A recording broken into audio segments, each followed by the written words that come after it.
It started innocently, like all things that seem too good to be true. I met him on a rainy afternoon, the kind where the sky is a dull gray and the streets glisten as if the city itself were weeping. He was standing under the awning of a small bookstore, one hand holding an umbrella, the other cradling a worn leather book. His eyes, dark as midnight, met mine, and something inside me shivered. There was warmth in his smile, yet an unsettling chill clung to the edges of it. At first, our love felt like a dream I didn't want to wake from. Nights were spent under dim lights, talking about everything and nothing. He whispered poetry into my ear and I laughed, a sound that felt like it belonged to someone else entirely. But even in those moments of happiness, I noticed small things. The way shadows seemed to cling to him, how mirrors would catch glimpses of him that I couldn't, or how animals avoided him without reason. Then the nightmares started. I would wake in the middle of the night, drenched in sweat, hearing whispers in a language I didn't understand. But he would always be there, calm and serene, as if nothing were wrong. I told myself it was my imagination, the price of loving someone so enigmatic, but deep down I knew better. The first time I saw his true face, I thought I was dying. His human facade slipped while he slept, and beneath it, eyes like molten gold burned into mine. Horns, small but sharp, curled from his forehead, and shadows swirled around him like living smoke. I wanted to run, to scream, but my heart betrayed me. I stayed, captivated by the terrifying beauty of what he truly was. He confessed to me then, his voice low and melodious, carrying a weight I could almost feel in my chest. I am not what you think, he said. I am not human. I am bound to the world you live in, but it is not mine. I love you, but my love is dangerous. It will consume you if you let it.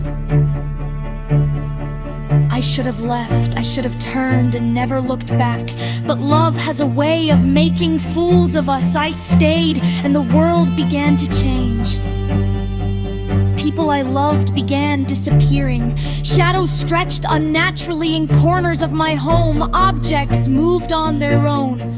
At night, I could hear the faintest scrape of claws on the walls, though he always claimed it was nothing.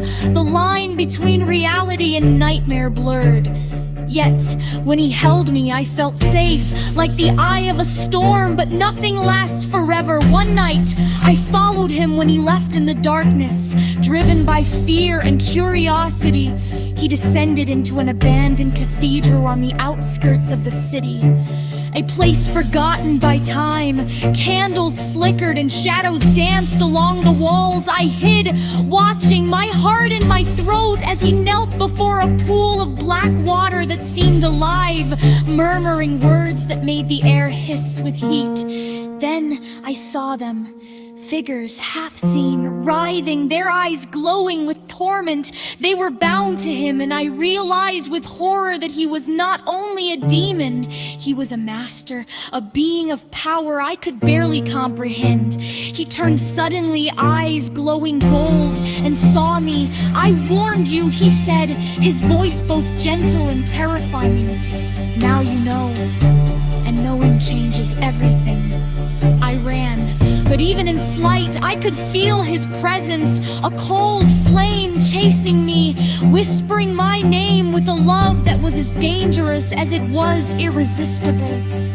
That night, I wept for the person I thought I loved, the human he pretended to be, and for the demon who loved me in return, in a way I could never fully survive.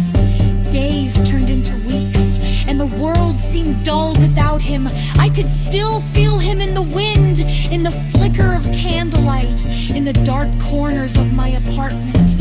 And I realized the truth. Loving a demon was not about being together. It was about being chosen. Even if it meant destruction, my life had intertwined with a being that could destroy it in an instant, and yet I could not let go. I see him sometimes now, in the reflection of glass, in the pattern of clouds. He smiles at me, the warmth still there, tinged with danger. And I know if I ever let him fully in again, there will be no turning back. But some loves are like that, beautiful, terrifying, and eternal, whether in life or in the shadows that follow after. Because he is a demon, and I am hopelessly, irreversibly in love with him.